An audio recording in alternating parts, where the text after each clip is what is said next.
A little demonstration here on collision theory. If you look on the box on the left, no reaction. Simple reason there's no reaction. No collision.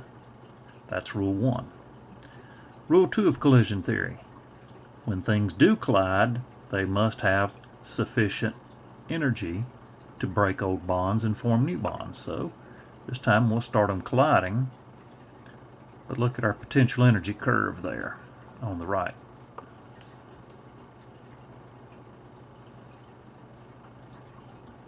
Well, as you can see on that one, no reaction because we didn't have sufficient energy.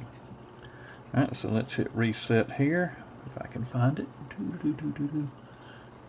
Reset. Oh, reset launcher. There we go. Alright, so now we will give it sufficient energy, but we will see what happens if we don't follow the next rule of collision theory, which says when they collide, they have to collide with sufficient orientation. Well, there goes our reaction. Boom. And as you can see, even though we had enough energy to get over the energy barrier, no reaction because we weren't aligned right.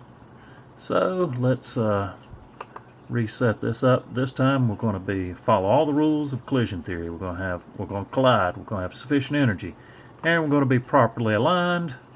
So there you go. We can see we're above the peak for activation energy, and boom. And then you can see them react. But hey, this is a reversible reaction. As you can see that A plus BC, well, when they collide in the reverse direction, as long as they got enough energy, then AB plus C can react, and now we're off in Netherland. And there we go. So let's go over here, and we can do the same thing. Mini collisions, and let's pump in a lot of A's here. We'll pump in some BC's. And nothing's going to happen till we raise the temperature, get it above the activation energy. There we go. Now we got some reactions going, and if you'll give it a few minutes, you'll look at the current amounts. Those numbers will eventually stabilize, which tells us we have a reversible reaction that has gotten to equilibrium.